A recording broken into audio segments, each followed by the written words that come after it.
जीवन की कुटिया में हूं मैं बुझा हुआ सा दीपक, आशा के मंदिर में हूं मैं बुझा हुआ सा दीपक, बुझा हुआ सा दीपक हूं मैं बुझा हुआ सा दीपक, कजराए दीवट पर धरा हूं यूं कुटिया में हाय, जैसे कोयल शीश नवाकर अंबुआ पर सो जाए, जैसे श्यामा गाते गाते कोहरे में खो जाए, जैसे दीपक आग में अपने आप भस्म हो जाए, विरह में जैसे आंख किसी कुंवारी की पथरा जाए, बुझा हुआ सा दीपक हूं मैं बुझा हुआ सा दीपक। आत्म हृदय जीवन मृत्यु सतयुग कलयुग माया, हर रिश्ते पर मैंने अपने नूर का जाल बिछाया, चारों ओर चमक कर अपनी किरणों को दोहराया, जितना ढूंढा उतना खोया, खोकर खाक न पाया, बीत गए युग लेकिन सागर मुझ तक कोई न आया, बुझा हुआ सा दीपक हूं मैं बुझा हुआ सा दीपक। आदमी एक अंधेरा है,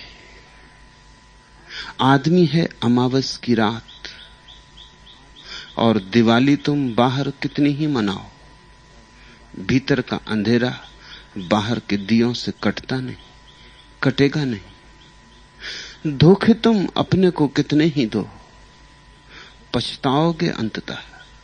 देखते हो, दिवाली हम मनाते हैं अमावस की रात, वह हमारे धोखे की कथा है।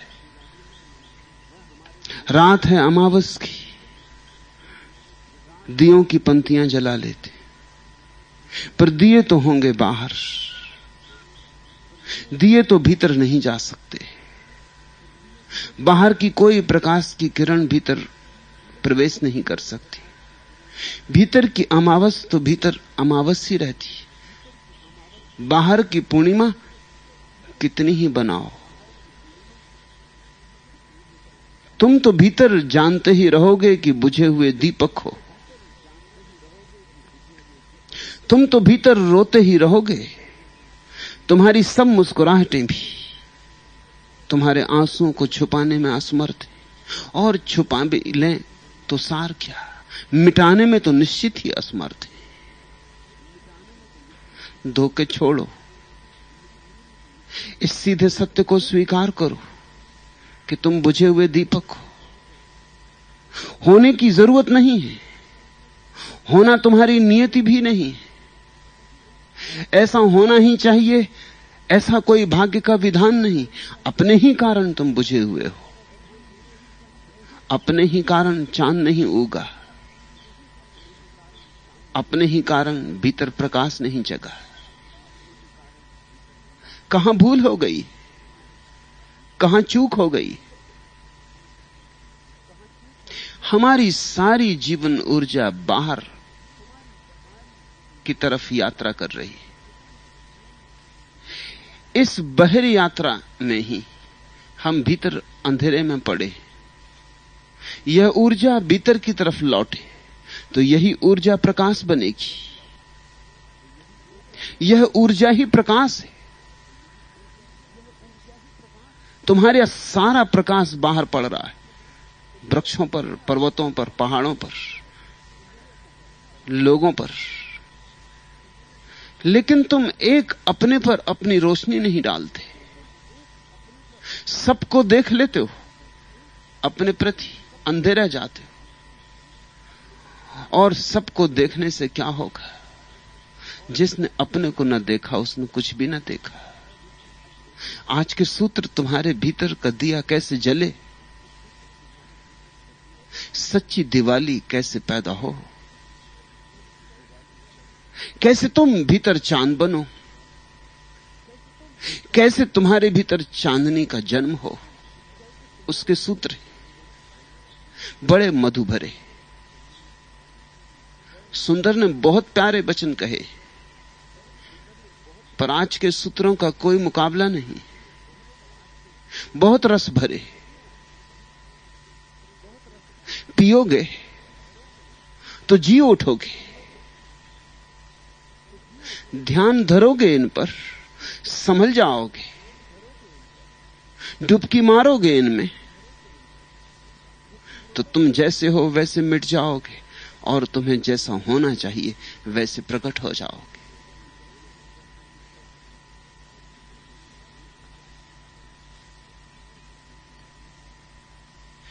है दिल में दिलदार जिसको तुम खोज रहे, तुम्हारे भीतर बैठा। तुम्हारे खोज की कारण ही तुम उसे नहीं पा रहे हो। तुम दौड़े चले जाते हो, सारी दिशाओं में खोजते हो, थकते हो, गिरते हो।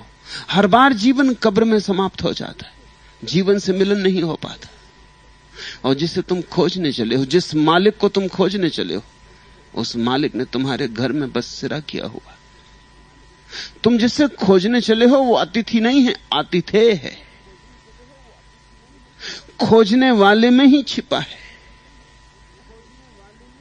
वो जो गंतव्य है, कहीं दूर नहीं, कहीं भिन्न नहीं, गंता की आंतरिक अवस्था है दिल में दिलदार सही, आंखियां उलटकर ताही चितइये। लेकिन अगर उसे देखना हो, अगर उसके प्रति चैतन्य से भरना हो, तो आंखें उल्टाना सीखना पड़े। आंख उल्टाना ही ध्यान है। ध्यान साधारणतया दृश्य से जुड़ा है। ऐसा मत सोचना कि तुम्हारे पास ध्यान नहीं। तुम्हारे पास ध्यान है उतना ही जितना बुद्धों के पास, रत्ती भर कम नहीं। परमात्मा किसी को कम और ज्यादा देता नहीं। उसके बादल सब पर बराबर बरसते, उसका सूरज सबके लिए उगता है। उसकी आंखों में न कोई छोटा है न कोई बड़ा है। ऐसा मत सोचना कि कृष्ण को कुछ ज्यादा दिया था, कि बुद्ध को कुछ ज्यादा दिया था, कि सुंदरदास को जरूर कुछ ज्यादा दे दिया होगा, कि ये रोशन हुए, कि ये जगमगाए। न खुद जगमगाए बल्कि इनकी जगमगाहट से और भी लोग जगमगाए। दियों से दिए जलते चले गए, ज्योति से ज्योति जले। जरूर इन्हें कुछ ज्यादा दे दिया होगा छिपा के, हमें दिया नहीं, हम क्या करें। नहीं, ऐसा मत सोचना। परमात्मा की तरफ से प्रत्येक को बराबर मिला है, रत्ती भर भेद नहीं। फिर हम अंधेरे क्यों हैं? फिर कोई बुद्ध रोशन हो जाता है और हम बुद्धू के बुद्धू क्यों रह जाते हैं? हमें जो मिला है हमने उसे गलत से जोड़ा है। जैसे कोई सरिता मरुस्थल में खो जाए, जल तो लाए बहुत हिमालय से और मरुस्थल में खो जाए, ऐसी हमारी जीवन ऊर्जा मरुस्थल में खोई जा रही। बाहर विस्तार है मरुस्थल का। ध्यान तुम्हारे पास उतना ही है जितना मेरे पास, लेकिन तुमने ध्यान वस्तुओं पर लगाया है। तुमने ध्यान किसी विषय पर लगाया है। तुम्हारा ध्यान हमेशा किसी चीज पर अटका है। चीजों को गिर जाने दो, चीजों को हट जाने दो, विषय वस्तु से मुक्त हो जाओ, मात्र ध्यान को रह जाने दो, निरालंब। और आंख भीतर मुड़ जाती। निरालंब ध्यान का नाम समाधि, आलंबन से भरे ध्यान का नाम संसार। जब तक आलंबन है तब तक तुम बाहर जाओगे, क्योंकि आलंबन बाहर है। जब आलंबन नहीं तब तुम भीतर आओगे। कोई उपाय ही ना बचा तो तुम्हें भीतर आना ही होगा। ध्यान को कहीं ठहरना ही होगा। बाहर न ठहराओगे तो अपने आप सहज सरलता से ध्यान लौट आता है। पुराने दिनों में जब समुद्र की लोग यात्रा करते थे और यंत्र नहीं थे जानने के, पहचानने के लिए नक्शे नहीं थे कि हम भूमि के करीब पहुंच गए या नहीं, तो वे एक प्रयोग करते थे। हर जहाज पर कबूतर पाल के रखते थे, कबूतरों को छोड़ देते थे। अगर कबूतर न लौटते तो उसका मतलब जमीन करीब है। उन्होंने कहीं वृक्ष पा लिए होंगे, भूमि पाली होगी, कोई आलंबन मिल गया होगा, अब लौटने की कोई जरूरत नहीं। अगर कबूतर लौट आते तो उसका अर्थ है कि जमीन करीब नहीं, जमीन अभी दूर है। कबूतर को कहीं बैठना तो होगा, कहीं बसना तो होगा। अगर बाहर कोई सहारा मिल जाएगा तो वो फिक्र छोड़ देगा जहाज की। ऐसे ही थक गया होगा जहाज पर बैठे बैठे, पानी और पानी और पानी। मिल गई होगी हरियाली, अटक गया होगा। लेकिन अगर कोई भूमि ना मिले तो क्या करेगा? लौटना ही होगा, लौट आएगा वापस।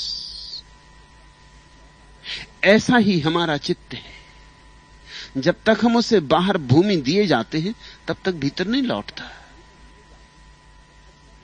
किसी का धन में अटका है, किसी का पद में अटका है, किसी का प्रतिष्ठा में अटका है, किसी का वस्तुओं में अटका है, किसी का संबंधों में अटका है।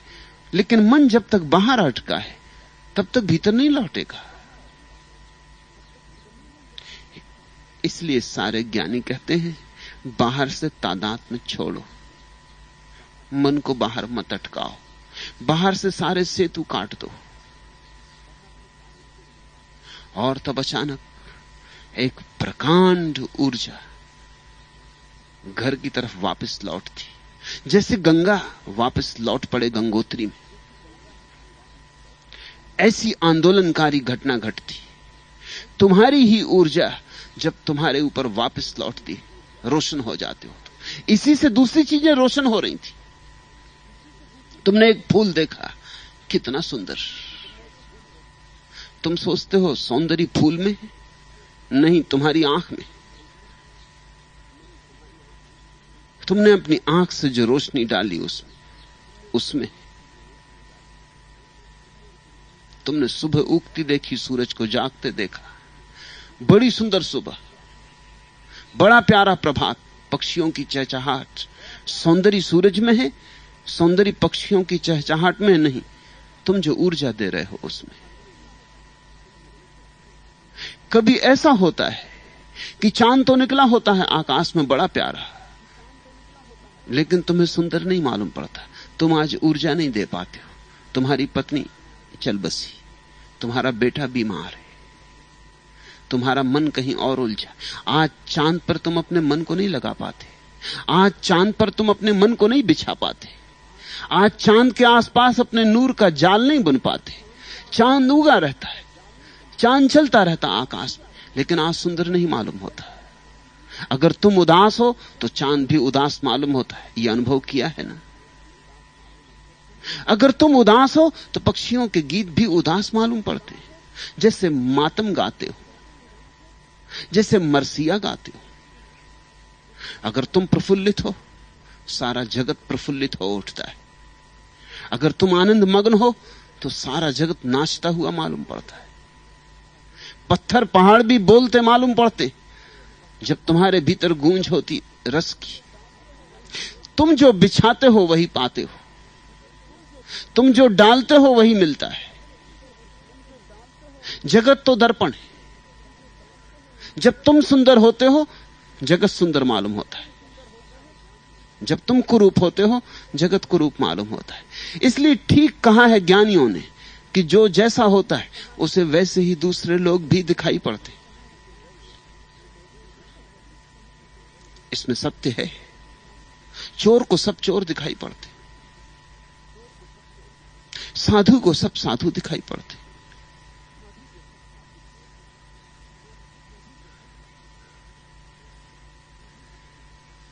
हमारी दृष्टि सृष्टि करती है। हमारी दृष्टि बड़ी सृजनात्मक है।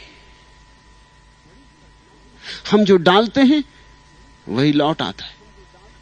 इसलिए फूल भी सभी को एक जैसे सुंदर थोड़ी दिखाई पड़ते, जो जितना डालता है। कोई कवि बहुत उंडेल देता है, कोई चित्रकार अपनी पूरी आत्मा रख देता है तो फूल में आत्मा आ जाती, पत्थर भी खिल जाते हैं।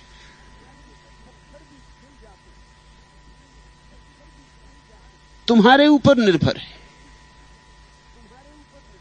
तुम इस बाहर के जगत को जितना सुंदर पा रहे हो, ये सब तुम्हारा ही सृजन है। जवान आदमी शरीर के सौंदर्य को देख पाता है, बूढ़ा नहीं देख पाता। जैसे जैसे बुढ़ापा आने लगता है, वैसे वैसे शरीर का सौंदर्य दिखाई पड़ना बंद होने लगता है। जब भीतर ही मौत की आवाज सुनाई पड़ने लगे तो बाहर भी मौत के कदमों की प्रतिध्वनि होने लगती। युवा मन अभी भरा होता बड़ी वासनाओं से, बड़ी कामनाओं से, बड़े सपने उसमें बसे होते। उन्हीं वासनाओं को, उन्हीं कामनाओं को, उन्हीं सपनों को अपने चारों तरफ फैलाता है। पुरुष स्त्रियों में उलझ जाते हैं, स्त्रियां पुरुषों में उलझ जाती। लेकिन एक घड़ी आती जब तुम्हारे भीतर की जीवन ऊर्जा सिकुड़ने लगती, जब तुम्हारे पत्ते झड़ने लगते, जब तुम्हारे चेहरे पर झुर्रियां पड़ने लगती, जब तुम्हारे पैर कपने लगते, जब मौत दस्तक देने लगती, तब तुम्हें चारों तरफ जगत में मौत की दस्तक सुनाई पड़ती। इसे अगर तुम समझ लो तो तुम्हें ध्यान की एक महत्वपूर्ण बात समझ में आ जाए। हम अपने ध्यान से ही अपने चारों तरफ के जगत को निर्मित करते हैं। हमारी आंख सिर्फ देखती नहीं, बनाती है, निर्माण करती। आंख आंख में भेद है, इसलिए एक ही चीज में किसी को कुछ दिखाई पड़ता है, किसी को कुछ और दिखाई पड़ता है।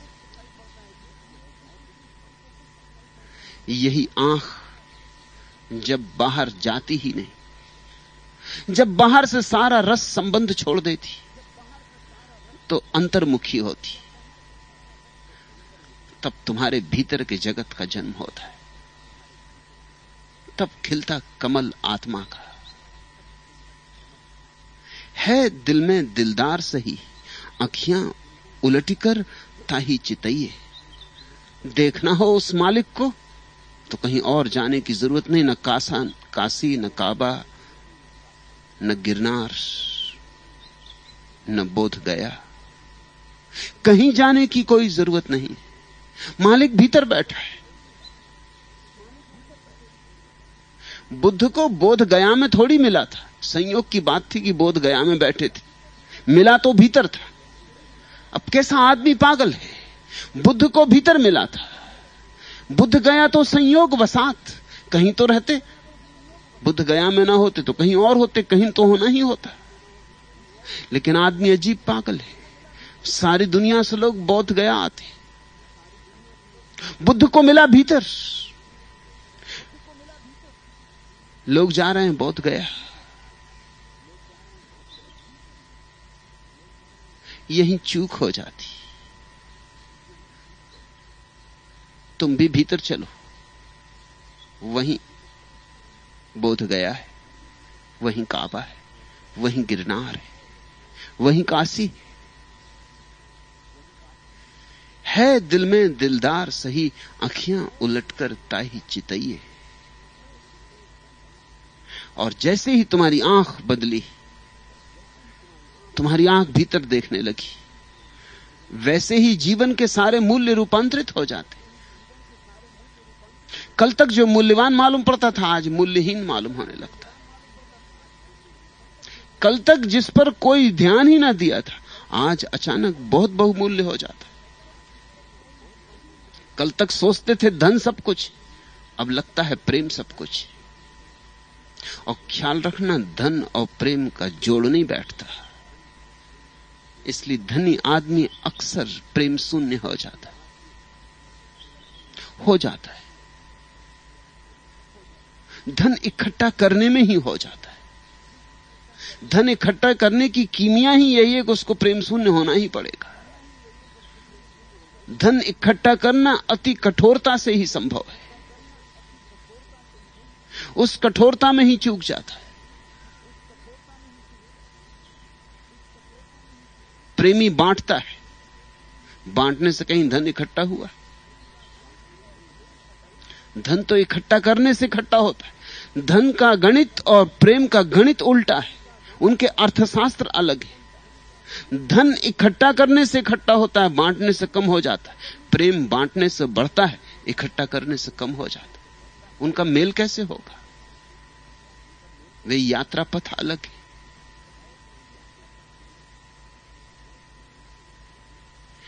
ऐसे क्यों खुश हुए, क्यों गम से घबराया किए, जिंदगी क्या जाने क्या थी और क्या समझा किए।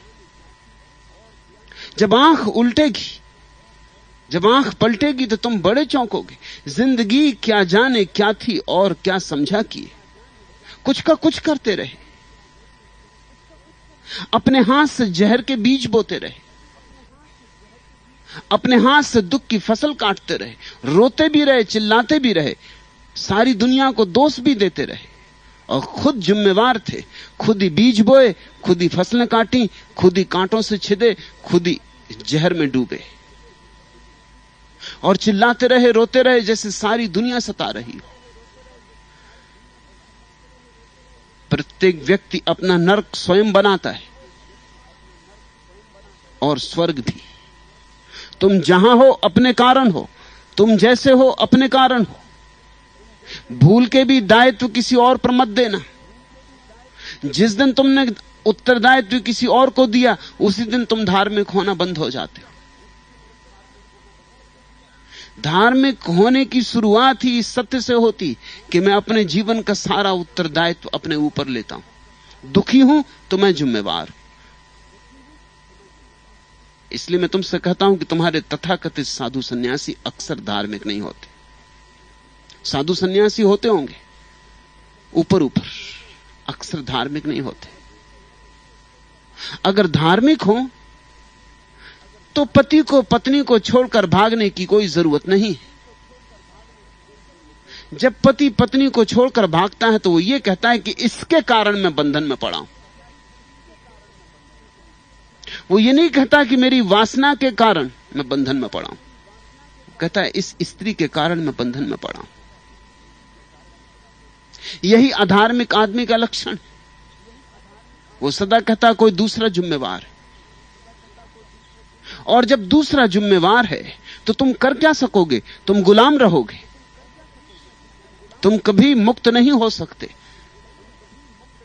क्योंकि दूसरे तो बहुत हैं।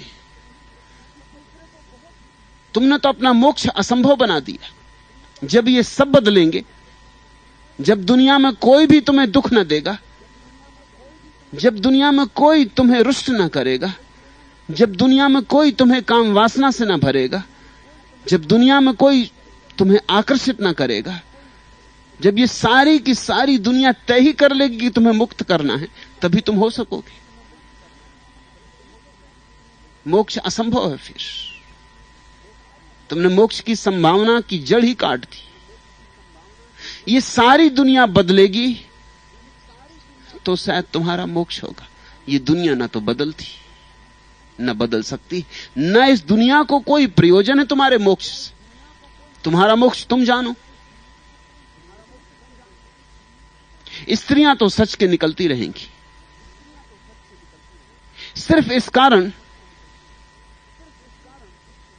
कि एक सज्जन को मोक्ष की सनक सवार हुई। स्त्रियां सारी सजना बंद नहीं कर देंगी।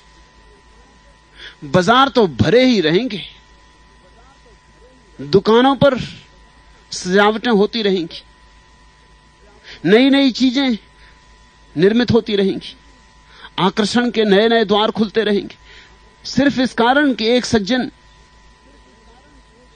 मोक्ष जाने का इरादा कर रहे हैं। इस सारी दुनिया की व्यवस्था नहीं रुक सकती। कोयल गीत गाएगी, पपी हेटेर लगाएंगे,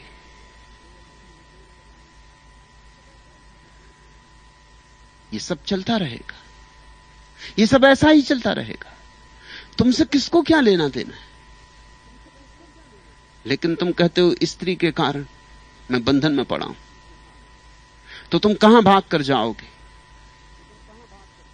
तुम जहां भी भाग कर जाओगे, स्त्री सब जगह मौजूद है, स्त्री तत्व सब जगह मौजूद है। तुम कहां भाग कर जाओगे?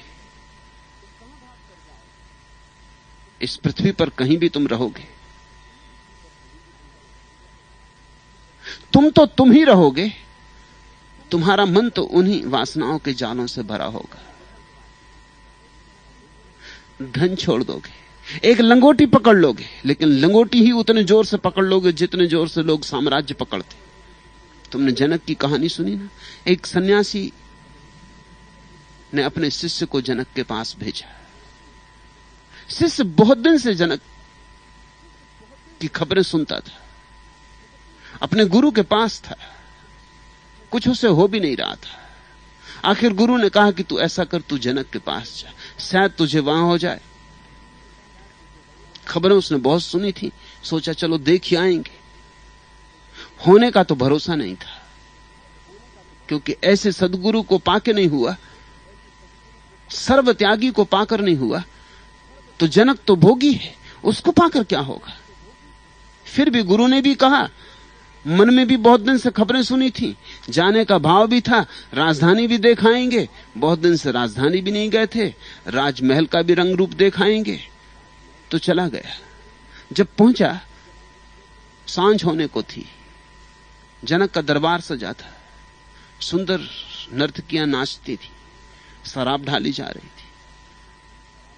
वो युवा सन्यासी तो बहुत हैरान हो गया, वो तो उसी क्षण लौट पड़ना चाहा, उल्टे पांव। जनक ने कहा, आ ही गए हो तो रात तो कम से कम विश्राम करो, सुबह चले जाना। उसने कहा कि नहीं, यहां एक क्षण भी रुकना पाप है। मैं तो ब्रह्म ज्ञान के लिए आया था, और यहां जो देख रहा हूं, मैं तो वैसे ही झंझटों में पड़ा हूं, और ये सब देख के और झंझट में ना पड़ जाऊं। ये शराब का चलना, ये नर्तकियों का नृत्य, ये सब क्या हो रहा है? और आप स्वर्ण सिंहासन पर बैठे, आपको ज्ञान हो कैसे सकता है? सम्राट ने कहा, रात रुको, भोजन करो, विश्राम करो, सुबह बात करेंगे। रात रुका सन्यासी, भोजन भी किया, सोया भी। सुबह जनक उसे लेकर महल के पीछे ही बहती नदी में स्नान करने को ले गए। जब दोनों स्नान कर रहे हैं, तभी महल से भयंकर लपटें उठने लगी, महल में आग लग गई। लोग भागे हुए आए, सारा महल धू-धू कर जल रहा है। सन्यासी एकदम भागा। जनक ने पूछा, कहां जाते हो? उसने कहा कि मेरी लंगोटी महल में ही रखी।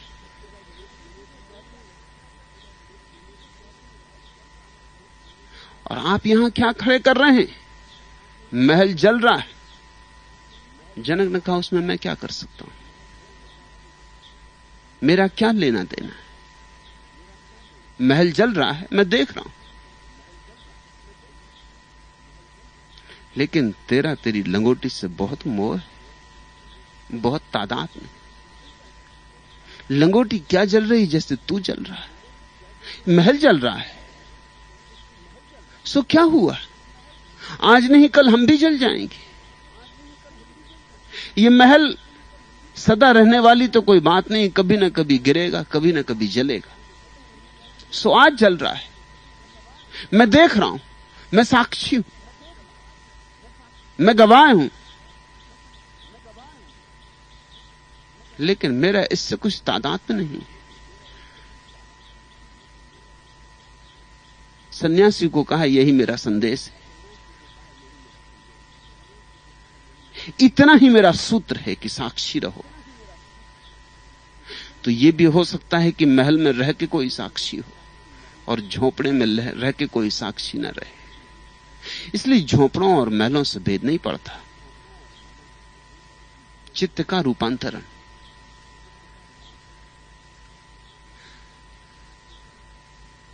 जो आदमी कहता है कि घर को छोड़ूंगा, दुकान को छोड़ूंगा, जंगल जाऊंगा तभी परमात्मा को पाऊंगा, वह समझा ही नहीं। धर्म की बात अभी उससे बहुत दूर।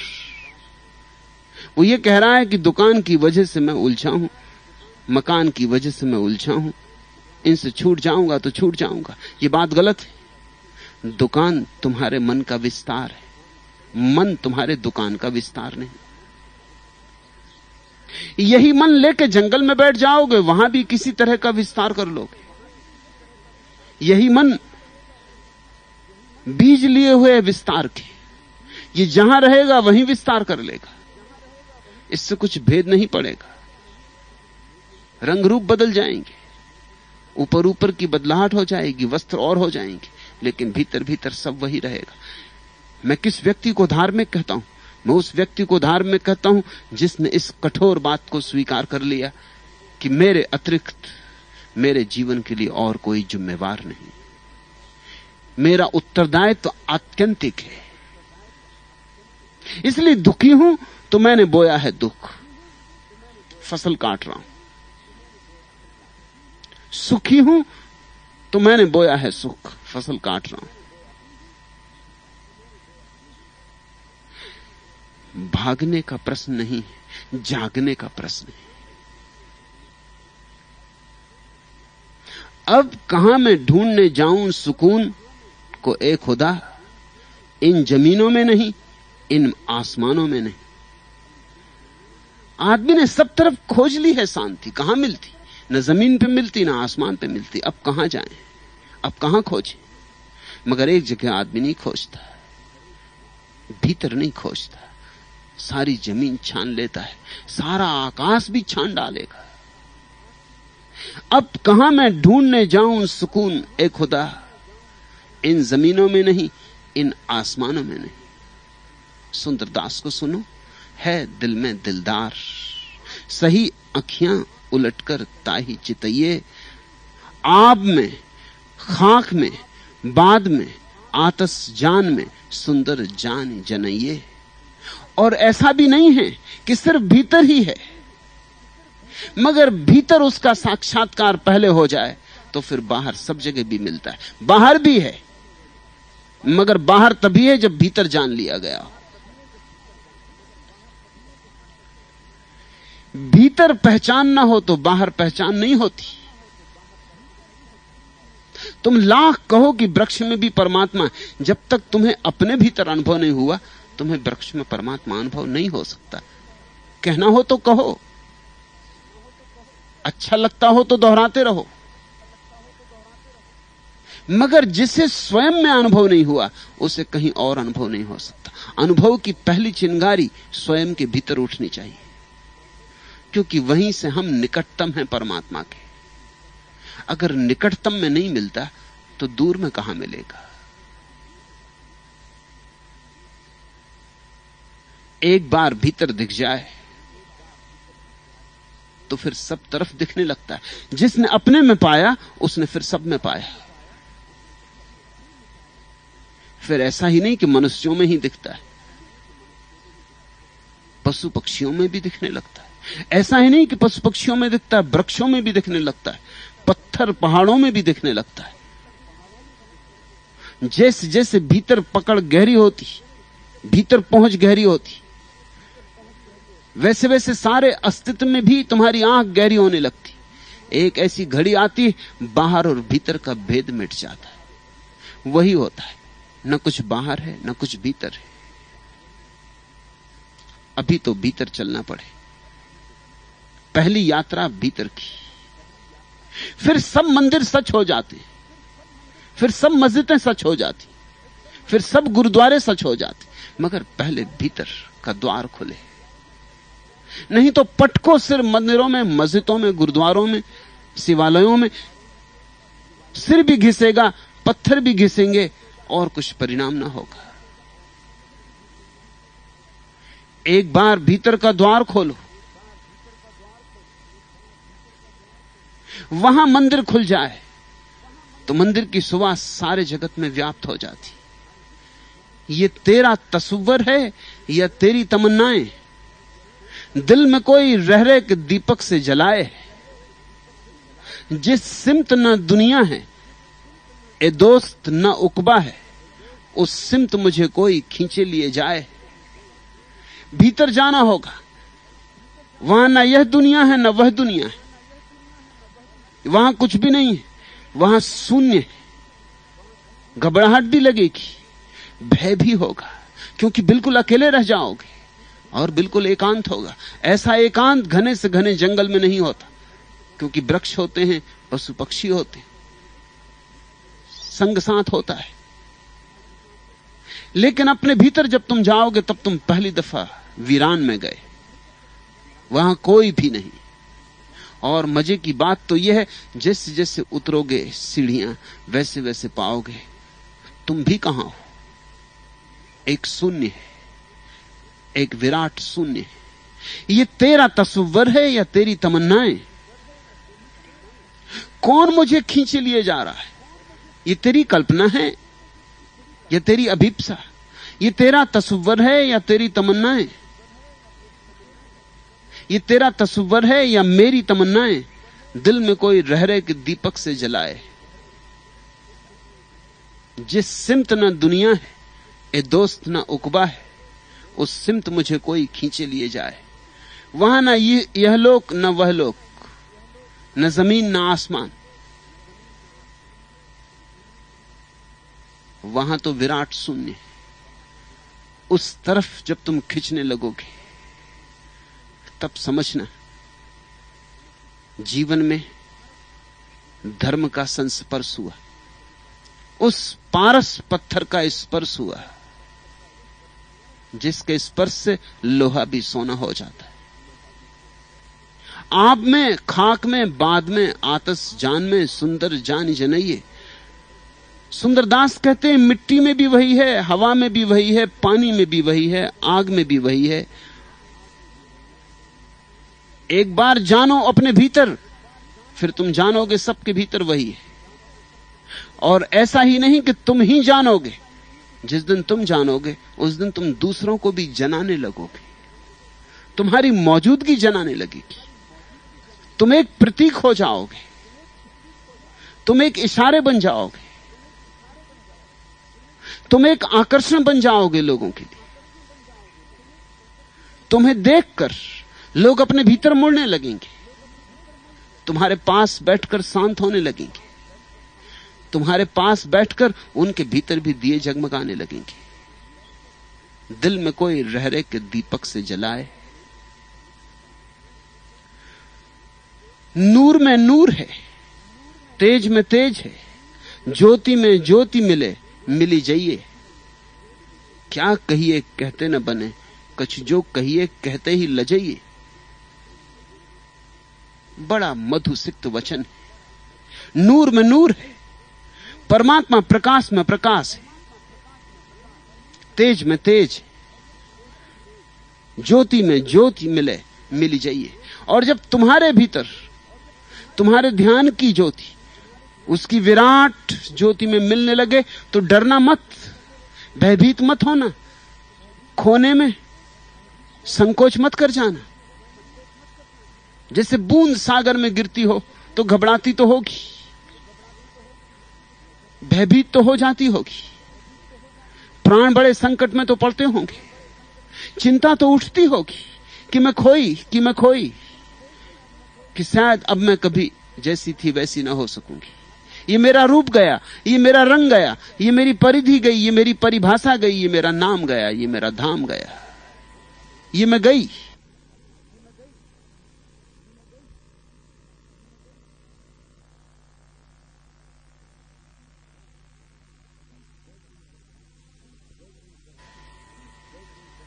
ठीक वैसी ही दशा जब भीतर तुम पहुंचोगे, तुम्हारे ध्यान की छोटी सी ऊर्जा भीतर जाएगी और उस विराट ऊर्जा का साक्षात्कार होगा तो घबराहट लगेगी।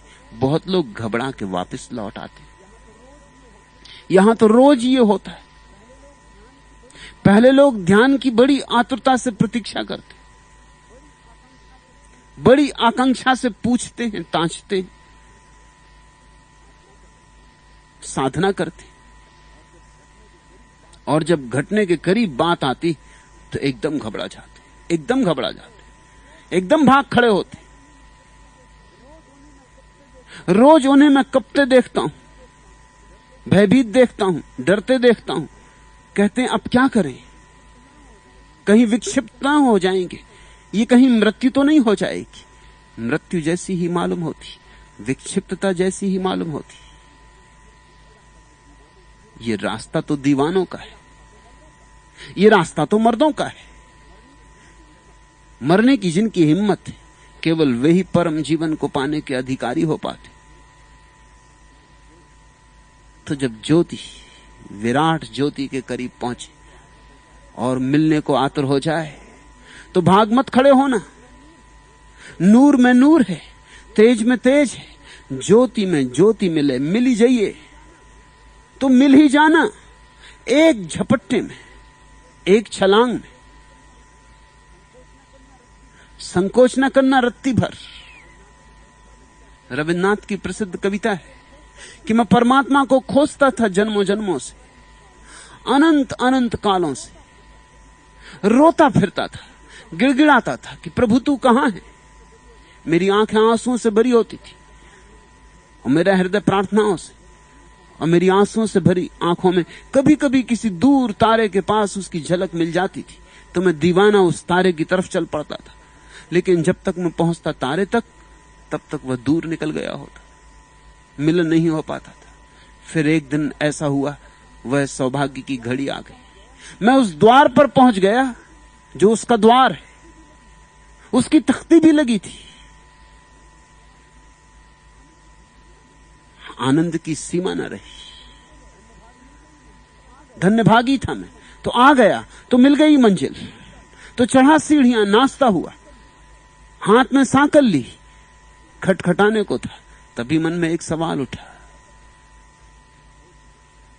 कि सोच ले, विचार ले, अगर द्वार खुल गया और परमात्मा मिल गया तो तू मिट जाएगा, तो फिर तू नहीं बचेगा। उसकी विराटता में तेरी क्षुद्रता लीन हो जाएगी। उसके सागर में तू एक बूंद की तरह खो जाए। उसके सूरज में तेरी एक किरण कहां पता होगा, कहां ठिकाना होगा। सोच ले, एक बार सोच ले, इसके पहले कि द्वार खटखटा। और फिर ये भी तो सोच कि परमात्मा मिल जाएगा तो फिर तू क्या करेगा। यही तो तेरा उपक्रम था अब तक का, यही तो तेरा बहाना था जीने का, हीला हवाला था, यही तो तेरी खोज थी। इस खोज के लिए तो तू जन्मों जन्मों तक जिया। अगर परमात्मा मिल गया तो फिर क्या करेगा। ये दो प्रश्न ऐसे कठिन थे कि रविन्द्रनाथ ने कहा है कि मैंने धीरे से, आहिस्ता से सांकल छोड़ दी कि कहीं बज ही ना जाए, और जूते भी अपने हाथ में ले लिए कि कहीं उतरते वक्त सीढ़ियों पर चूं चरन मरर आवाज ना हो जाए, कहीं पता ना चल जाए कि कोई द्वार पर है, मेरे बिना बजाए ही कहीं द्वार ना खोल दिया जाए।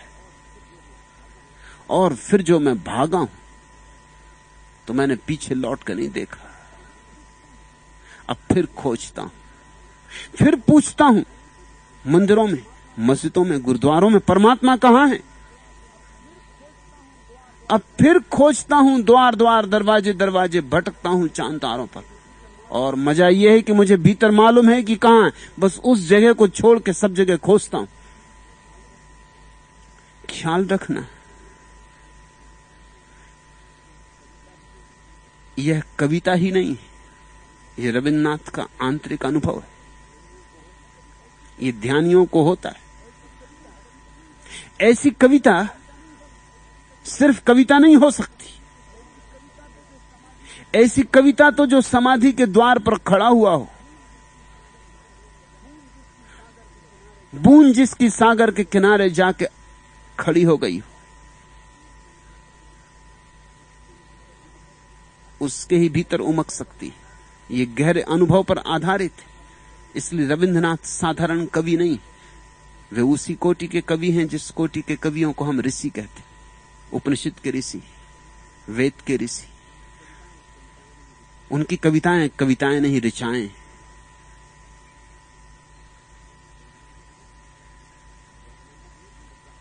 घबराना मत। सुंदरदास कहते हैं ज्योति से ज्योति मिले, यही तो अभिप्सा है जन्मों जन्मों की। तो जब ये घड़ी आए, ज्योति में ज्योति मिले, मिल ही जाइए तो मिल ही जाना। सब तरफ वही है, तुम में भी वही है, बाहर भी वही है, भीतर भी वही है। इसलिए डरो मत। कौन मिटता है, कौन बनता है? सब बनाओ उसका, सब मिटाओ उसका, सब उसकी लहरें, सब उसकी तरंगे। रात को तारों से, दिन को जर रहा है खाक से। कौन है जिससे नहीं सुनते तेरा अफसाना हम? उसकी ही कहानी है, उसी की दास्तान चल रही।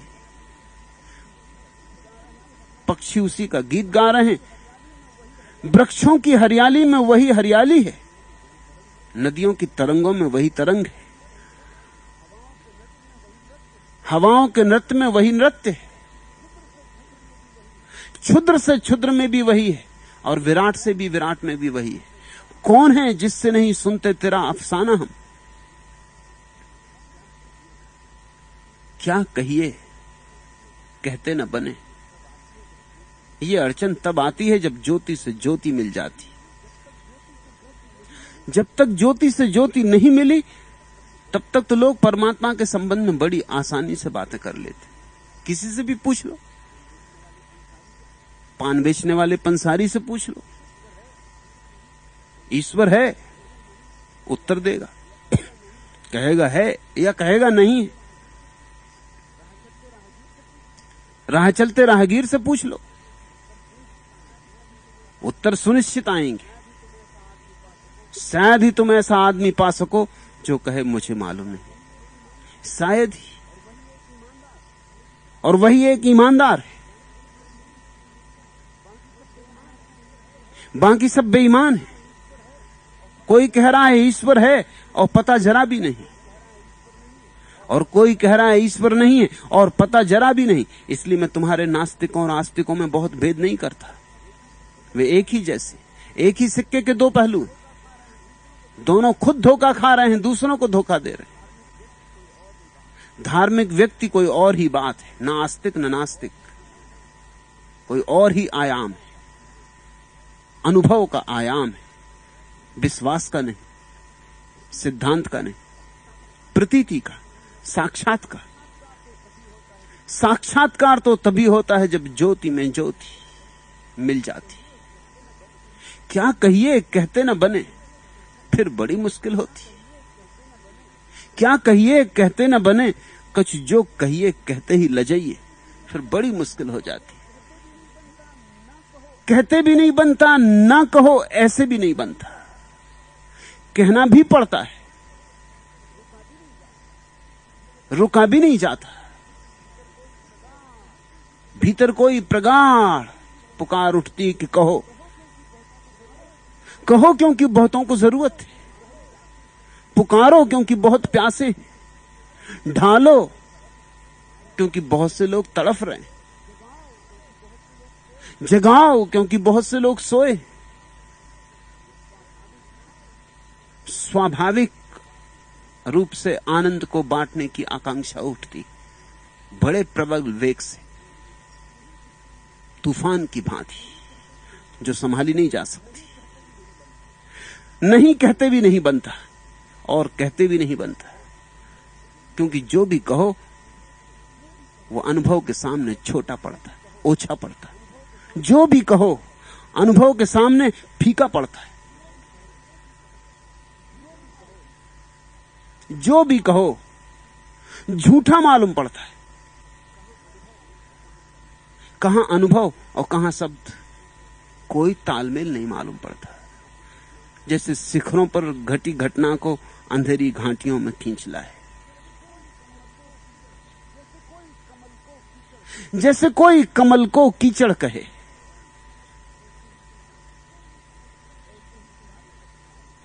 ऐसे ही सारे शब्द मालूम होते। क्या कहिए कहते न बने, कछु जो कहिए कहते ही लजाइए। इसलिए जिन्होंने जाना है वो कह कह के लजाते रहे। वो कहते हैं और क्षमा मांगते कि क्षमा कर देना, क्योंकि जो कहना था वो नहीं कहा जा सका, कुछ और कह गए।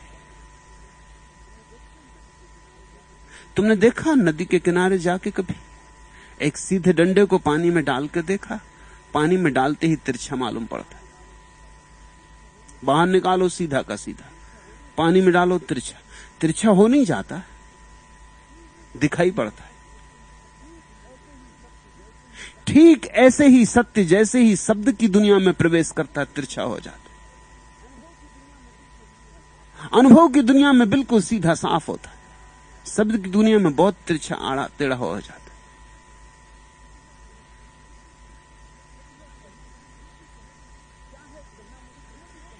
क्या है कहना मुश्किल, फिर जो भी कहो वो सिर्फ एक पहलू होता है। देख शमशीर है ये, साज है ये, जाम है ये, तू जो शमशीर उठा ले तो बड़ा काम है ये। बहुत मुश्किल है, शमशीर भी है। अगर एक तरफ से देखो तो सत्य तलवार है। ऐसी धार किस तलवार में होती, सूक्ष्म से सूक्ष्म को काट जाता है।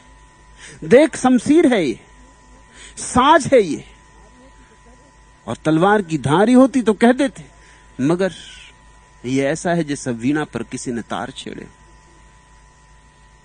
ये संगीत नाद है, स्वर है। ऐसा स्वर जो केवल गहन शांति में ही सुना जाता है। ये निस्तब्धता का स्वर है, जाम है ये।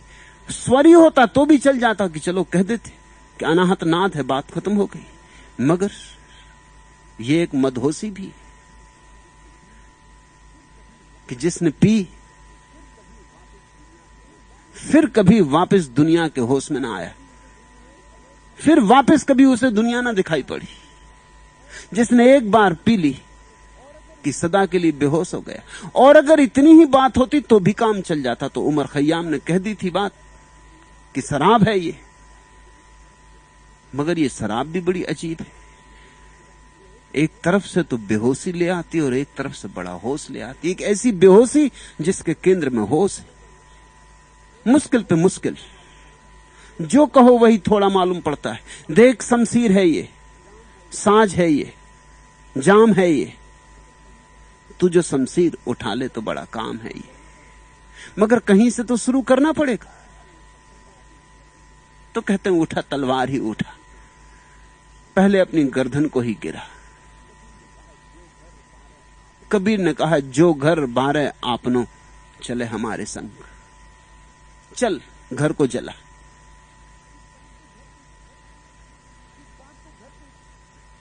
किस बात को घर कहते? सूफी फकीर बायजीद ने कहा है, डर है तो घर है, डर छूटा घर छूटा। बड़ी गहरी बात कही। तुम घर बसाते किस लिए हो? अगर गौर से खोजोगे तो डर को पाओगे। डर है तो घर है, डर छूटा तो घर छूटा। डर को जला ही देना होगा। तू जो शमशीर उठा ले तो बड़ा काम है ये। मगर फिर बहुत और बातें रह गई बिना कही। देख शमशीर है ये, साज है ये, जाम है ये, और ये भी सब नहीं है, और हजार बातें। सत्य सब कुछ है, क्योंकि सत्य सारे जगत का केंद्र है। ये सारा जगत उसी की अभिव्यक्ति है। प्रकाश भी वही, अंधकार भी वही, पास भी वही, दूर भी वही, पुरुष भी वही, स्त्री भी वही, सुख भी वही, दुख भी वही, स्वर्ग भी वही, नरक भी वही। कैसे कहो उसे? क्या कहिए कहते न बने, कछु जो कहिए कहते ही लजाइए। तासों कहूं सब में वह एक, तो सो कहे कैसो है आंख दिखाइए। अगर मैं कहूं कि वह सब में छिपा हुआ एक है, उस एक का ही विस्तार है। वह एक ही सबके भीतर बैठा है। तो लोग पूछते हैं तो जरा दिखाइए कहां है। जब सबके ही भीतर बैठा तो कहीं से भी दिखा दीजिए। तासो कहूं सब में वह एक, तो सो कहे कैसो है आंख दिखाइए। लोग कहते हैं तो फिर तो आंख से दिखा दो, जब सब में वही एक बैठा है तो ऐसी अड़चन क्या है, दिखा ही दो, दर्शन करवा दो। और दर्शन उसके करवाए नहीं जा सकते। जो कहूं रूप न रेख तिसे कछु, तो सब झूठ के माने कहिए। अगर मैं लोगों को कहूं कि भाई कैसे दिखाऊं, उसका ना कोई रूप है ना कोई रेख है, तो लोग कहते हैं कि ये भी खूब झूठी मान्यता फैला रहा हो। पहले कहते हो सब में वही, सब कुछ वही है और सब असत्य है। और जब हम पूछते हैं दिखा दो, तो कहते हो ना उसका रूप है ना कोई रंग है ना रेख है, तो तुमको कैसे दिखाई पड़ा। कहते हो सभी आकारों में वही है, और जब हम पूछते हैं दिखा दो आकार, तो कहने लगते हो निराकार है। तो ये सब बातें तो झूठी मालूम पड़ती हैं। लोग कहते हैं क्यों झूठी बातें फैलाते। जो कहूं सुंदर नैनन मांझी, और मैं अगर ये कहूं कि आंख के बाहर नहीं है आंख के भीतर, जो मैं कहूं सुंदर नैनन मांझी, तो नैनो बैन गए पुनः ये, तो जिनकी आंखें चली जाती उनमें भी तो मौजूद होता है। सूरदास में कुछ कम थोड़ी था, कबीरदास उतना ही था।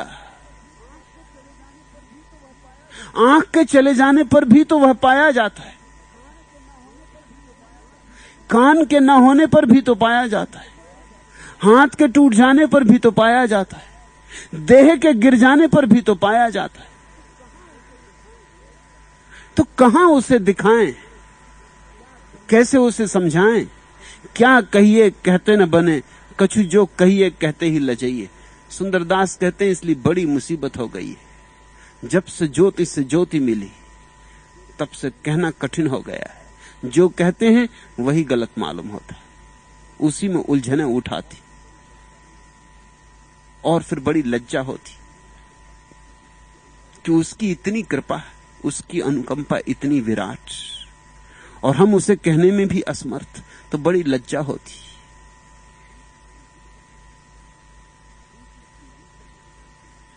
प्रीति की रीति नहीं, कछु राखत जाति न पाती नहीं कुल गारो। और उससे जो प्रेम की घटना घटती है उसकी कोई रीति नहीं है। लोग कहते हैं चलो छोड़ो, नहीं बता सकते परमात्मा को, तो कम से कम रीति बता दो कि हम उसे कैसे जान लें। विधि विधान, कोई तकनीक, कोई उपाय। प्रीति की रीति नहीं कछु, राखत जाति न पाती नहीं कुल गारो। और मुश्किल है, प्रेम के पथिक की तो और भी मुश्किल है, क्योंकि प्रेम की कोई रीति नहीं होती।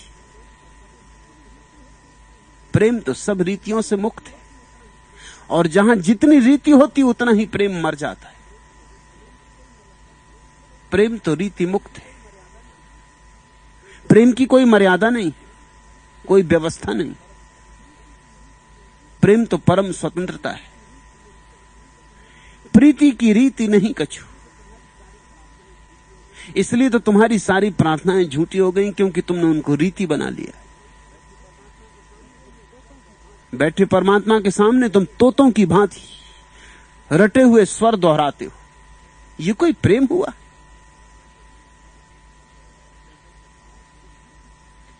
हृदय के भाव उठने दो। जो आज इस क्षण तुम्हारे हृदय में उमगा है वही चढ़ाओ। कोई बंधी बंधाई लीक मत पीटो। ये तो तुमने कल भी कहा था, ये तो तुमने परसों भी कहा था। इस कहने में अब कुछ अर्थ नहीं रहा है। तुमने इसे इतना दोहराया है कि तुम इसे नींद में भी दोहरा सकते हो। इसमें कोई अर्थ नहीं रहा है, ये अर्थहीन हो गया है। ध्यान रखना, जिस चीज को तुम जितनी बार दोहरा लेते हो उतना ही अर्थहीन हो जाता। इसलिए मैं मंत्रों के बहुत पक्ष में नहीं हूं। कि लोग बैठे राम राम राम राम राम राम जपते रहते हैं, राम व्यर्थ हो गए,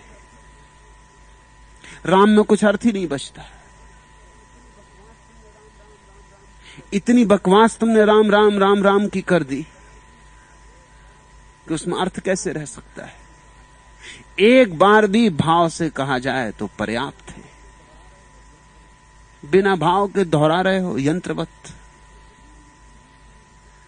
इससे कुछ हल नहीं होगा। प्रीति की रीत नहीं कछु राखत, जाति न पात नहीं कुलगारो।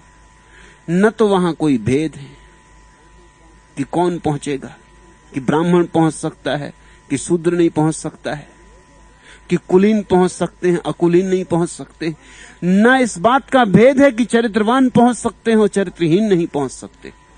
न इस बात का भेद है कि पुण्यात्मा पहुंच सकते हैं और पापी नहीं पहुंच सकते। पापी भी पहुंच गए, बाल्या भील पहुंच गया,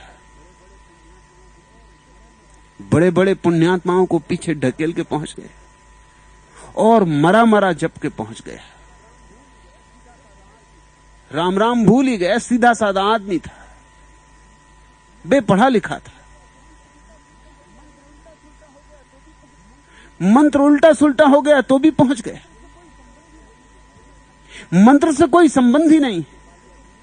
यही अर्थ है इस कहानी में बाल्या भील की, कि राम राम की जगह भूल ही गया, मरा मरा जपने लगा, उल्टा कर लिया सब, विधि उल्टी हो गई, फिर भी पहुंच गया। क्योंकि विधियों की गिनती नहीं की जाती, प्रेम का सवाल है। और न मालूम कितने पंडित उन दिनों में राम राम जपते रहे होंगे और नहीं पहुंचे। ये बाल्या कैसे पहुंच गया? ये भाव प्रबल रहा होगा, इसके भीतर एक निर्दोषता रही होगी। प्रेम के नेम कहूं नहीं दिखत, प्रेम के नेम कहूं नहीं दिसत, लाज न कानी लाग्यो सब खारो। और प्रेम के कहीं कोई नियम दिखाई नहीं पड़ते। प्रेम मर्यादा मुक्त है। प्रेम राम जैसा नहीं, प्रेम कृष्ण जैसा है। राम व्यवस्था है, मर्यादा है, नीति नियम है। कृष्ण मर्यादा से मुक्ति, प्रेम, ज्वलंत प्रेम, न कोई नियम है न कोई व्यवस्था है। इसलिए हमने हिम्मत की, इस देश ने अकेले हिम्मत की इस बात की कि कृष्ण को पूर्णावतार कहा, राम को अंशावतार कहा। कितना ही सुंदर चरित्र हो, कितना ही पुण्यवान चरित्र हो, अगर तुमने प्रेम की मर्यादा शून्य अवस्था नहीं पाई तो तुम अंश रूप में ही पहुंचे हो, पूरे रूप में नहीं पहुंचे। तो तुमने छोटा आंगन, साफ सुथरा आंगन पा लिया है, लेकिन विराट आकाश नहीं पाया। राम सुंदर है, उनके सील में क्या भूल निकाल सकोगे? कृष्ण में भूले ही भूले, उनमें ठीक खोजने चलोगे तो जरा मुश्किल पड़ेगी। लेकिन फिर भी हमने हिम्मत की और कृष्ण को पूर्णावतार कहा, सिर्फ एक कारण से, कि प्रेम ही पूर्णता में ले जाता है। क्योंकि प्रेम ही इतनी हिम्मत देता है। ज्योति में ज्योति मिले, मिल जाइए। राम तो अगर परमात्मा के सामने खड़े होंगे तो भी मर्यादा का ध्यान रखेंगे। कैसे खड़े हों, कैसे बैठें, क्या कहें क्या न कहें, क्या उचित है क्या अनुचित है। कृष्ण नाचते हुए डूब जाएंगे, और शायद कृष्ण को नाचते हुए डूबना भी ना पड़े। कृष्ण नाचते रहे, परमात्मा उनमें डूब जाए, परमात्मा को उनमें डूबना पड़े।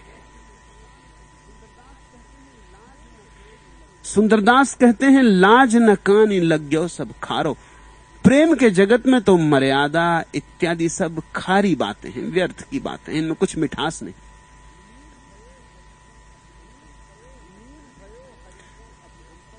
लीन भयो हरिसों अभिअंतर, आठों जाम रहो मतवारो। लीन भयो हरिसो अभिअंतर आठों जाम रहे मतवारो। आठों पहर जो उसमें डूब गया है वो मस्त रहता है, मस्ती में रहता है। पियक्कड़ की मस्ती है उसकी, शराबी की मस्ती है उसकी। सूफियों ने इसी कारण परमात्मा की प्रार्थना को शराब कहा है। सूफियों ने इसी कारण उसके असली मंदिरों को मधुशाला कहा है। शहर तक चांद मेरे सामने रखता है अक्स उनका, सितारे सबको मेरे साथ उनका नाम लेते। ये सुनकर हमने मैखाने में अपना नाम लिखवाया, जो मैखस लड़खड़ाता है वो बाजू थाम लेते। ये सुनकर हमने मैखाने में अपना नाम लिखवाया, सम्मिलित हो गए मधुशाला में। ये सुनकर हमने मैखाने में अपना नाम लिखवाया, जो मैकस लड़खड़ाता है वो बाजू थाम लेते। उसके प्रेम में जो लड़खड़ाता है संभाल लिया जाता है। मर्यादा व्यवस्था से चलने वाला आदमी लड़खड़ाता ही नहीं, परमात्मा को संभालने का मौका ही नहीं देता। इसे जरा ख्याल रखना। पुण्यात्मा का एक अहंकार होता है, नीति से चलने वाले व्यक्ति की एक अस्मिता होती है। चरित्रवान का एक बड़ा सूक्ष्म अहम भाव होता है। वो परमात्मा को संभालने का मौका नहीं देता, वो खुद ही संभल के चलता है। लेकिन उसके प्यारे जिन्हें उस पर भरोसा है लड़खड़ाते, सारी मर्यादा नीति नियम छोड़कर प्रेम में डुबकी लगाते। हद कूचा ए महबूब है वहीं से शुरू, जहां से पड़ने लगे पांव डगमगाए हुए। ध्यान रखना, जब तक पैर डगमगाए ना उसके प्रेम में, तब तक समझना कि अभी प्रेमी की गली आई नहीं। हद कूचा ए महबूब है वहीं से शुरू, प्रेमी की गली वहीं से शुरू होती, जहां से पड़ने लगे पांव डगमगाए हुए। जहां तुम अपने बस में ना रहो, जहां तुम अवश हो जाओ, जहां वह रुलाए तो रो, वह जगाए तो जागो, वह सुलाए तो सो जाओ। जहां वह चलाए तो चलो, वह कराए कुछ तो करो, ना कराए तो ना करो। जहां सब उस पर छोड़ दिया जाता, वहां कैसा नियम, वहां कैसी विधि, वहां कैसी रीति। यह परम रीति है प्रेम की, यह परम विधि है प्रेम की। जो इस परम विधि का साहस नहीं कर पाते, उनके लिए फिर छोटी छोटी विधियां निकाली गई, योग इत्यादि, तंत्र मंत्र इत्यादि, यंत्र, उनके लिए बहुत विधियां निकाली गई। लेकिन वे वही लोग हैं जो प्रेम की परम विधि, विधि मुक्त विधि से अपने को जोड़ने में समर्थ नहीं है। कौन कौसर तक मुसाफत तय करे, मैदा फिरदौस से नजदीक है। कौन इंतजार करे कि स्वर्ग में शराब के चश्मे बहते, और वहां तक कि कौन सफर करे, उतना लंबा कौन जाए। कौन कौशल तक मुसाफत तय करे, मैदा फिरदौस से नजदीक है। कौन स्वर्ग की बकवास में पड़े। मधुशाला यही है, करीब है। मधुशाला तुम्हारे भीतर है। लड़खड़ाओ जरा, अपने को बहुत संभाले संभाले जी लिए, अब जरा उसको संभालने दो। छोड़ो उस पर, समर्पण सूत्र है।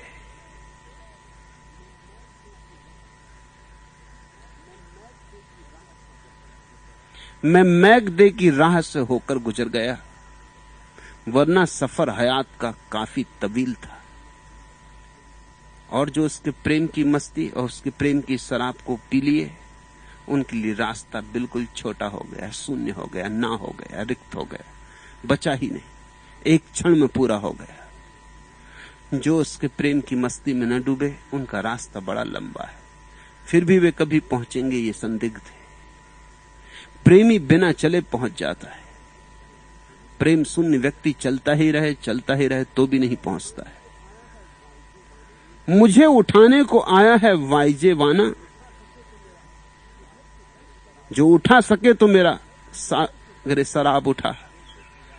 किधर से बर्फ चमकती है देखें ए वाइस, मैं अपना जाम उठाता हूं, तू अपनी किताब उठा।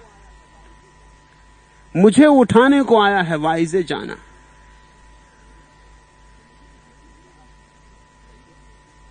वो जो समझदार है, पंडित है, उपदेशक है, धर्मगुरु है, वो मुझे उठाने आया है शराब घर से, कि उठो यहां से। यहां भी आ जाते हैं पंडित शराबियों को उठाने, कि उठो यहां से। यहां कहां आ गए? जो उठा सके तो मेरा सागरे शराब उठा। लेकिन प्रेमी कहता है मुझे उठाने के पहले अगर कुछ उठाना ही है तो मेरा ये शराब का प्याला उठा। तू भी उठा, तू भी चख थोड़ा, मुझसे कुछ कह इसके पहले तू भी चख थोड़ा। और फिर अगर प्रमाण ही पूछना है तो परमात्मा को प्रमाण देने दे। किधर से बर्फ चमकती है देखें ये वाइस, ए धर्मगुरु, तो कहां से रोशनी उठती है, कहां से बिजली चमकती है, ये हम देख ही लें। मैं अपना जाम उठाता हूं, तू अपनी किताब उठा। तू उठा अपना कुरान, तू उठा अपनी गीता, मैं अपना जाम उठाता हूं। मैं अपनी मस्ती से पुकारता हूं, मैं अपने प्रेम से पुकारता हूं।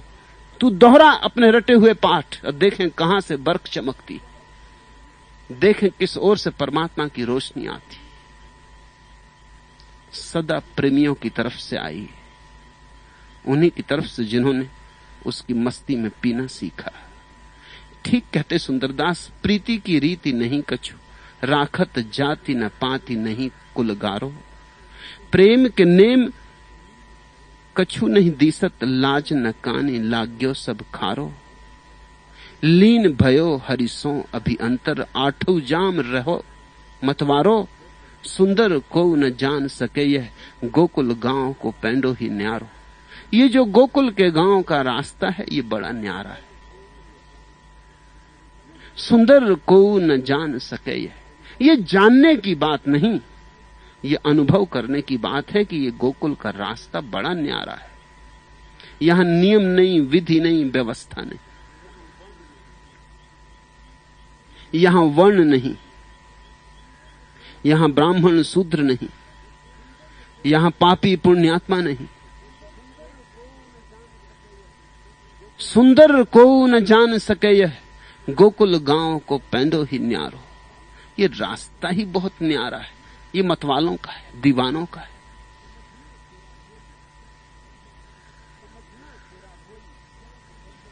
समझना तेरा कोई आसा है जालिम, ये क्या कम है खुद आसना हो गए हम। भटक कर पड़े रहजनों के जो हाथों, लुटे इस कदर रहनुमा हो गए हम। जुनूने खुदी का ये ऐनाच देखो, कि जब मौज आई खुदा हो गए हम। मोहब्बत ने उम्रे अबद हमको बख्शी, मगर सब ये समझे फना हो गए हम। लोग तो समझते हैं कि प्रेमी मिट गया, मर गया। मोहब्बत ने उम्रे अबद हमको बख्शी, लेकिन प्रेम तो अमरता देता है। प्रेम के मृत्यु अमरता का द्वार है। मोहब्बत ने उम्रे अबद हमको बख्शी, मगर सब ये समझे फना हो गए हम। लोग यही समझे कि बर्बाद हो गए, कि पागल हो गए, कि दीवाने हो गए। और प्रेमी ने सब पा लिया जो भी पाने योग्य। प्रेमी ही पाता है। प्रेमी धन्यभागी है, उससे बड़ा धन्यभागी और कोई भी नहीं।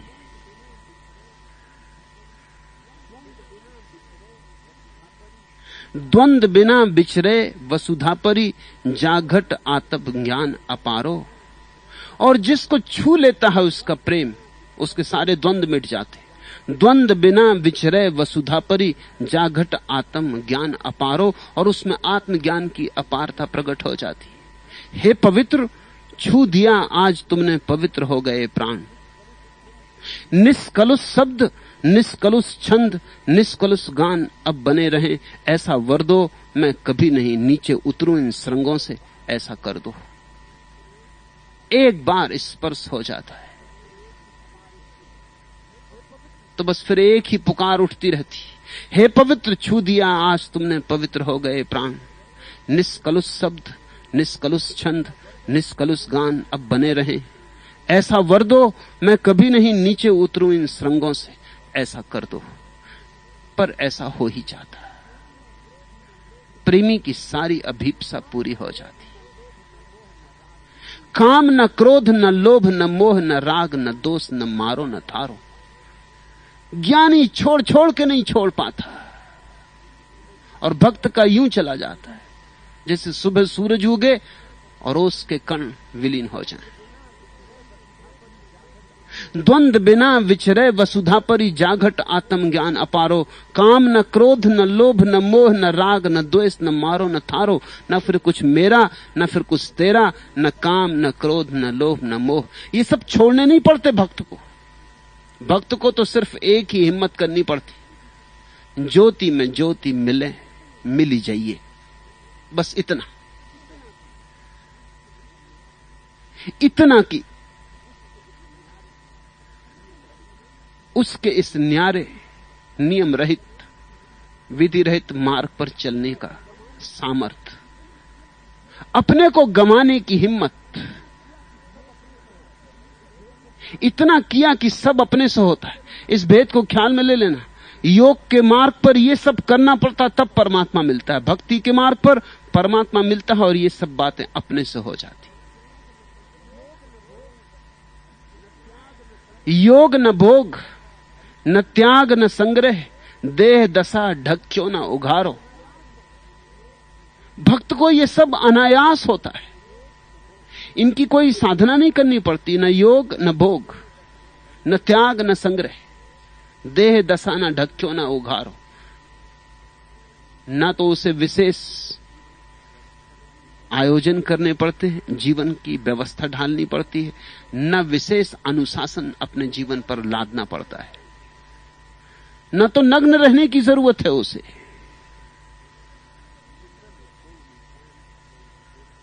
सुंदर को न जान सके यह गोकुल गांव को पैंडो ही न्यारो।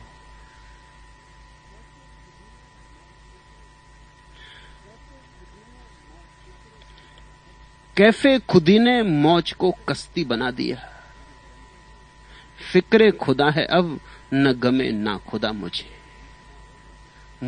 कैफे खुदी ने मौज को कश्ती बना दिया, तूफान ही कश्ती बन जाती।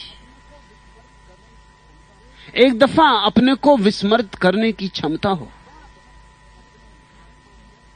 एक बार अपनी आत्मा को मदमस्त करने की क्षमता हो।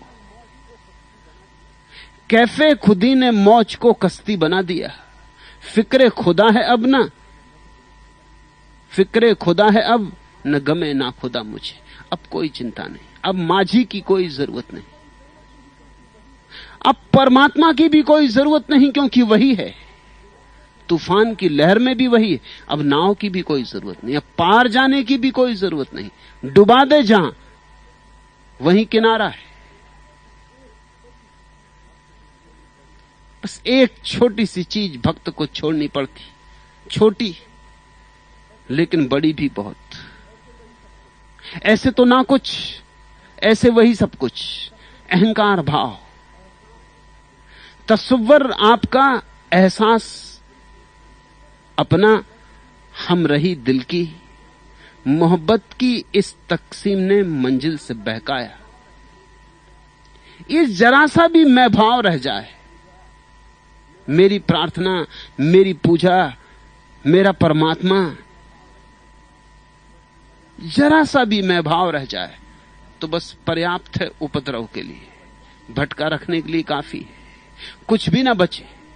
प्रार्थना भी उसकी, पूजा भी उसकी, आराध्य भी वही, आराधक भी वही। वही बैठा मूर्ति में, वही नाच रहा भक्त। नाचते नाचते रामकृष्ण भगवान को भोग लगाते लगाते खुद को भी भोग लगा लेते थे। ऐसी मस्ती, ऐसा एकात्म भाव। भूल ही जाते कौन कौन है, कौन भक्त कौन भगवान। जहां ऐसा अपूर्व घटता है, उस अपूर्व की सूचना दे रहे हैं सुंदरदास। सुंदर को न जान सके यह, गोकुल गांव को पैंडो ही न्यारो।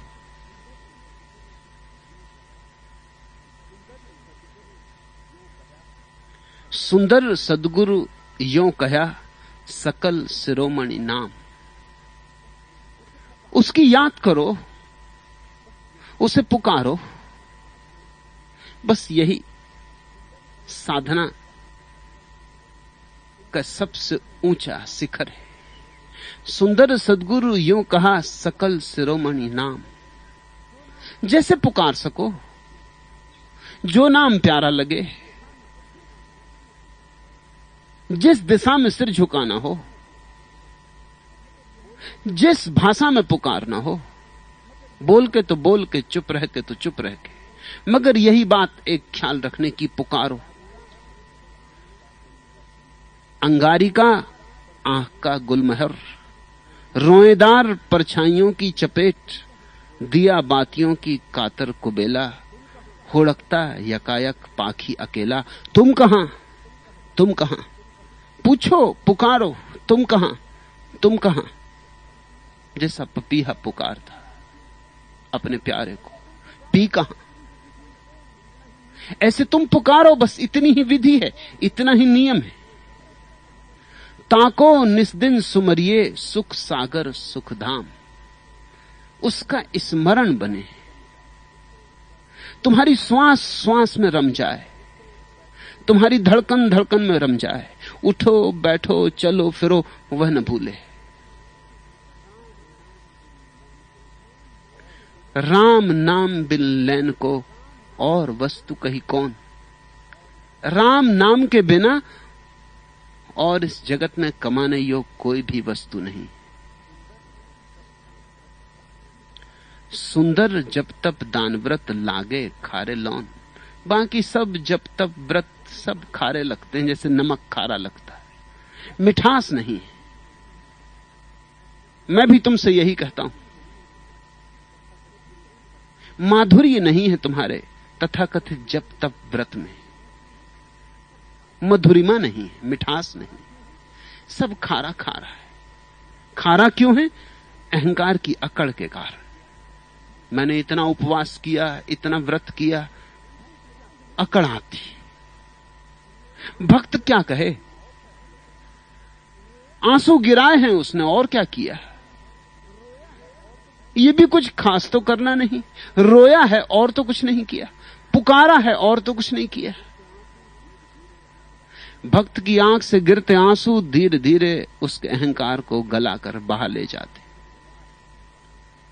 उसकी पुकार पुकारते पुकारते ऐसी सघन हो जाती कि पहुंच जाती है जगत के अंतस्थल तक, भेद देती है सारे अस्तित्व को, सारे रूप को भेद कर अरूप तक पहुंच जाती, आकार को छेद कर तीर की तरह निराकार के केंद्र तक पहुंच जाती। राम नाम पीयूष तज, बिस पीवे मतहीन। खारी चीजों में उलझे हो, व्यर्थ की चीजों में उलझे हो, अहंकार का जहर पी रहे हो। नाम चाहे साधना देते हो, तपश्चर्या कहो, मगर अहंकार का विष पी रहे हो।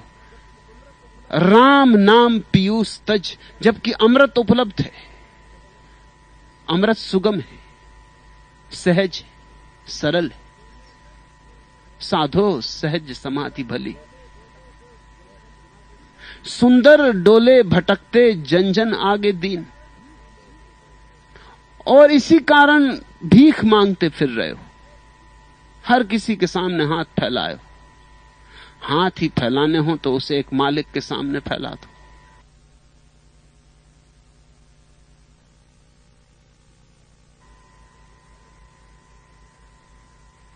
कहानी मुझे प्रीतिकर है, मैंने बहुत बार कही। फरीद को उसके गांव के लोगों ने कहा, अकबर से प्रार्थना करो कि गांव में एक मदरसा खोल दे। फरीद के पास अकबर आता था। फरीद एक सूफी फकीर हुआ। फरीद ने कहा ठीक। फरीद गया राजमहल, सुबह ही सुबह पहुंचा। उसे ले जाया गया महल के भीतर। सम्राट तब प्रार्थना कर रहा था, उसके हाथ इबादत में उठे थे। तो फरीद पीछे खड़ा होकर सुनता रहा कि क्या प्रार्थना कर रहा है अकबर। अकबर ने प्रार्थना खत्म करते समय कहा, हे प्रभु, हे परमात्मा, हे परवरदिगार, मेरे धन को और बढ़ा, मेरी दौलत को और बड़ा कर, मेरे राज्य की सीमाओं को विस्तीर्णता दे। फरीद उल्टे पांव लौट पड़ा। अकबर की प्रार्थना पूरी करके जैसे अकबर उठा, फरीद को उसने सीढ़ियां उतरते देखा, भागा। फरीद के प्रति उसको बड़ा आदर था। पैर पकड़ लिए और कहा, आए, पहली दफा आए, और कैसे चले, कैसे आना हुआ? फरीद ने कहा, भूल हो गई, व्यर्थ आना हुआ। मैं तो सोचता था सम्राट के पास जा रहा हूं, लेकिन यहां भी एक भिखमंगा पाया। गांव के लोगों ने कहा था मदरसा के लिए मांग कर दो, तो मैंने कहा ठीक। आया था मांगने की गांव में एक मदरसा खोल दो, मगर अब क्या मांगू, अभी तो तेरी मांग ही पूरी नहीं हुई। ये मदरसा थोड़े तेरे साम्राज्य को और कम कर देगा, थोड़ा पैसा तेरा और कम हो जाएगा। नहीं नहीं, ये मैं न करूंगा, ये बात खत्म हो गई, मुझे जाने दे। सम्राट ने कहा कि ऐसा ना करो, मदरसा खोल दूंगा, एक नहीं 10 खोल दूंगा। लेकिन फरीद ने कहा, अब तुझसे न मांगूंगा, तू जिससे मांग रहा था अगर मांगना होगा तो उसी से हम भी मांग लेंगे। जगह जगह हम हाथ फैलाए, उस एक के सामने हाथ फैला दो, वो खुद अता करे तो जहन्नम भी बहिश्त, मांगी हुई निजात मेरे काम की नहीं। और सच तो यह है कि भक्त उससे भी नहीं मांगता, भक्त मांगता ही नहीं, भक्त तो अपने को समर्पित कर देता है। निजात उसे मिलती, स्वर्ग उसे मिलता है, आनंद की उस पर वर्षा होती। वो खुद अता करे तो जहन्नम भी बहिश्त, मांगी हुई निजात मेरे काम की नहीं। मांग के भी क्या मांगना, बिना मांगे मिले तो मूल्य है। मांगने में ही बात खत्म हो गई, मांगने में ही हम भिखमंगे हो गए, मांगने हो गए। बिना मांगे मिले तो हम सम्राट, और परमात्मा देता है, बिना मांगे देता है। पर उसकी तरफ आंख तो उठाओ, उसके न्यारे रास्ते पर तो थोड़ा चलो। सुंदर को न जान सके है गोकुल गांव को पैंडो ही न्यारो। सुंदर डोले भटकते जन जन आगे दीन, सुंदर सुरति समेट के सुमिरन सो लवलीन। मत फिरो मांगते, मत फिरो संसार में भटकते, इकट्ठा कर लो अपनी स्मृति को, अपने बोध को, अपने ध्यान को। सुंदर सुरति समेट के सुमिरन सो ललीन, सारी ध्यान की ऊर्जा को इकट्ठा करके उस एक को एक बार पुकार लो।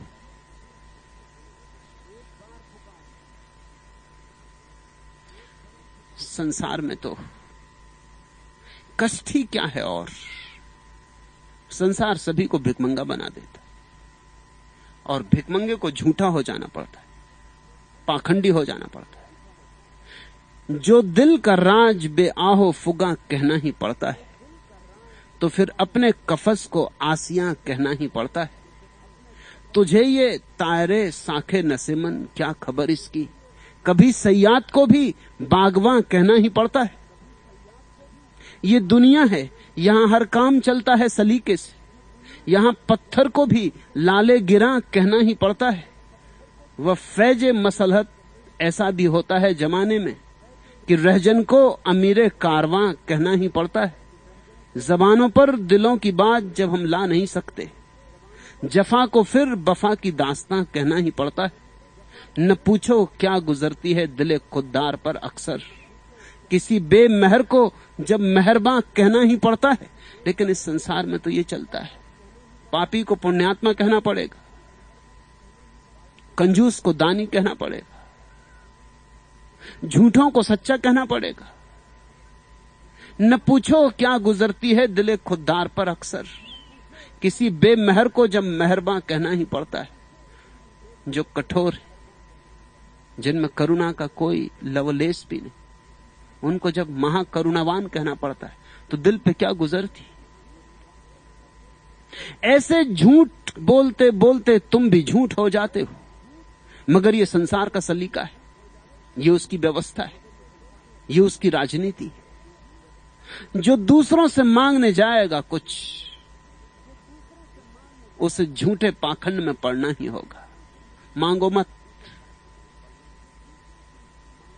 एक प्रभु को पुकारो, एक प्रभु के चरणों में सब समर्पित करो, और फिर देखो सब आता है, सब मिलता है अनायास, बिना मांगे। और जब बिना मांगे मिलता है तो उसका मजा और, तब वह भेंट है, भिक्षा नहीं, तब प्रसाद है। सुंदर सुरति समेट के सुमरन सो लवलीन, मन बच क्रम करी होत हैं हरि ताके आधीन। तुम मन से, वचन से, कर्म से उसे पुकारो तो भगवान तुम्हारे अधीन हो जाएगा। सुमिरन ही में सील है, सुमिरन में संतोष, सुमिरन है ते पाइये सुंदर जीवन मोस। उस एक परमात्मा के स्मरण में ही सारा चरित्र छिपा है। ये वचन सोचना गूढ़ है, विचारना गहन है, भीतर इसे गुनगुनाना, इसमें बड़ा स्वाद है। एक ही चरित्र है भक्त का, परमात्मा का स्मरण, और उसके स्मरण से ही उसके जीवन में सब रूपांतरण होने शुरू हो जाते। उसकी एक किरण भी याद की आनी शुरू होती तो सब कलुष मिटने लगता है, कलमस गिरने लगता है। दिया जला, अंधेरा गया, फिर अंधेरे को धक्के दे दे के निकालना थोड़ी पड़ता है। सुमिरन ही में सील है, सुमिरन में संतोष। और जिसे उसके नाम में आनंद आने लगा, उसे फिर संतोष ही संतोष है, फिर उसे किसी चीज में कोई असंतोष नहीं। उसे इतना मिलता है जितना वो संभाल नहीं पाता, उसे इतना मिलता है जितना का वो अपने को पात्र नहीं मानता। उसकी पात्रता छोटी पड़ने लगती। परमात्मा औघड़ दानी, सुमिरन है ते पाइये सुंदर जीवन मोस। और मोक्ष पाने के लिए न योग, न त्याग, न तप, न तपश्चर्या, न विधि, न विधान, सिर्फ स्मरण। ये स्मरण का एक छोटा सा सूत्र, जरा सी चिंगारी पड़ जाए तुम्हारे जीवन में तो भभक कर विराट अग्नि बन जाती। इसमें सब जल जाता है जो व्यर्थ है, और जो सार्थक है निखर के प्रकट होता है। इसमें जो जो कूड़ा कचरा है जल जाता है और सोना कुंदन हो जाता है।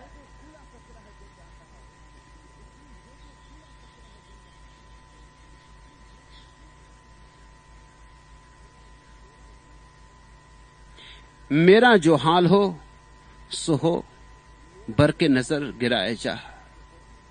मैं यूं ही नालाकस रहूं, तू यूं ही मुस्कुराए जा। लहजा ब लहजा, दम ब दम, जलवा व जलवा आए जा।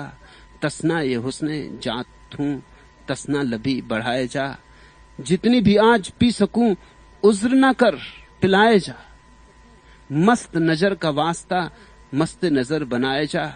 लुत्फ से हो कि कहर से हो, होगा कभी तो रूबरू। उसका जहां पता चले, शोर वहीं मचाए जा। पुकारे चलो, जहां उसका पता चले पुकारे चलो। सूरज के उगने में दिखाई पड़े तो पुकारो, चांद की शीतलता में दिखाई पड़े तो पुकारो, फूलों में मुस्कुराए तो पुकारो, हवाओं में लहराए तो पुकारो, लोगों की आंखों में झलके तो पुकारो, अपने भीतर स्मरण आए तो पुकारो। लुत्फ से हो कि कहर से हो, होगा कभी तो रूबरू। उसका जहां पता चले शोर वहीं मचाए जा। तसना ए हुस्न जात हूं, तसना लबी बढ़ाए जा। उससे एक ही प्रार्थना करना कि मेरी प्यास को बढ़ा, कि मेरी प्यास को जला, कि मैं प्यास ही प्यास हो जाऊं, ऐसा कर। और कुछ न मांगना। जितनी भी आज पी सकूं उज्र न कर पिलाए जा। प्यास बढ़ा और पिला, और इस भांति पिला कि मेरी प्यास तेरे पिलाने से और बढ़ती जाए।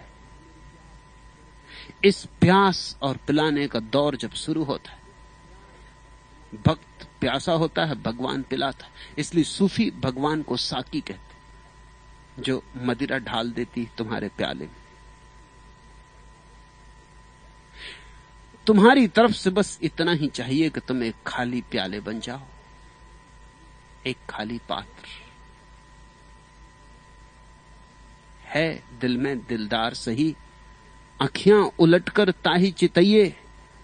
आब में खाक में बाद में आतस जान में सुंदर जान जनइये।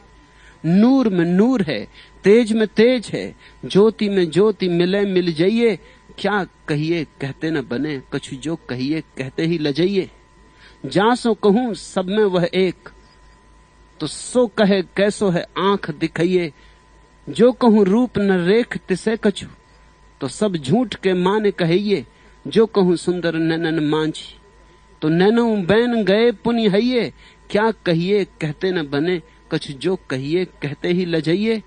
प्रीति की रीति नहीं कछु राखत, जाति न पाति नहीं कुल गारो। प्रेम के नेम कहूं नहीं दीसत, लाज न कानी लाग्यो सब खारो।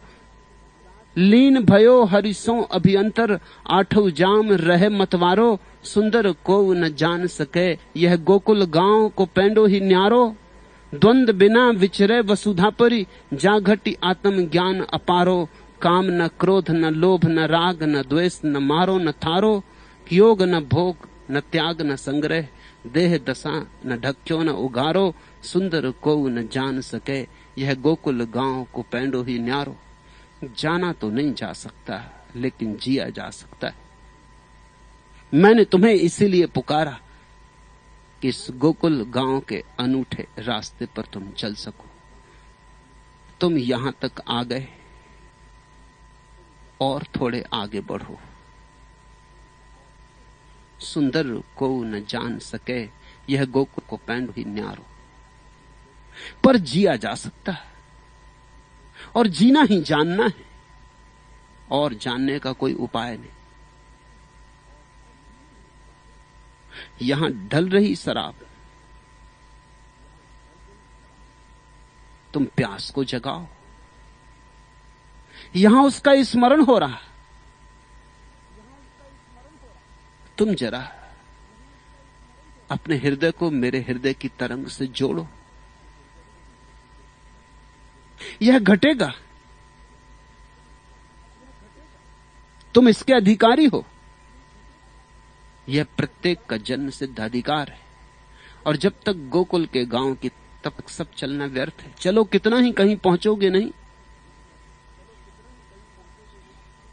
इस अनूठे रास्ते की पुकार सुनो, इस चुनौती को अंगीकार करो। आज इतना है।